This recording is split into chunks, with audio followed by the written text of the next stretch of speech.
Anzi euchidzikochi taita kuti ubike mumanzi. Gore rino ndiri kurudunura ndandi, mabhegi engoma kuzadza bhazi. Teerera kambo inapita pita vire nyimo. Akandiko kambo kaitambwa na Katarina.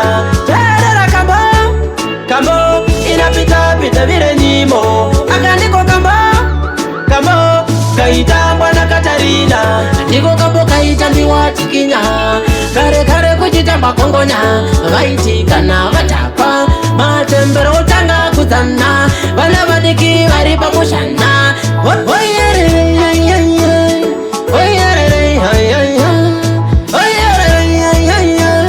Teerera kambo inapita pita vire nyimo. Akandiko kambo kaitambwa na Katarina. Teerera kambo inapita pita vire nyimo. Akandiko kambo kaitambwa na Katarina. Ndanzwa vamwe vari kubvunzana kumateresi, hanzi ndiani abika chisongwichi. Vamwe vacho vachozopfeka mateneti, kurara nenzara kurarira makarotsi.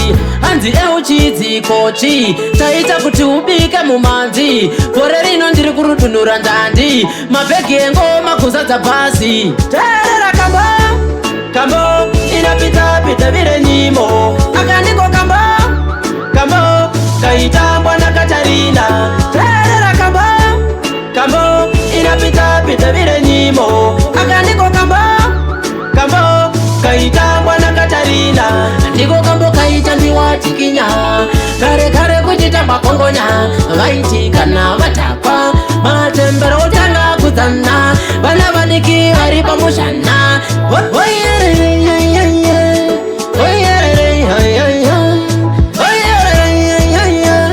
Teerera kambo inapita pita vire nyimo. Akandiko kambo kaitambwa na Katarina. Teerera kambo inapita pita vire nyimo. Akandiko kambo kaitambwa na Katarina. Teerera kambo inapita pita vire nyimo. Akandiko kambo kaitambwa na Katarina.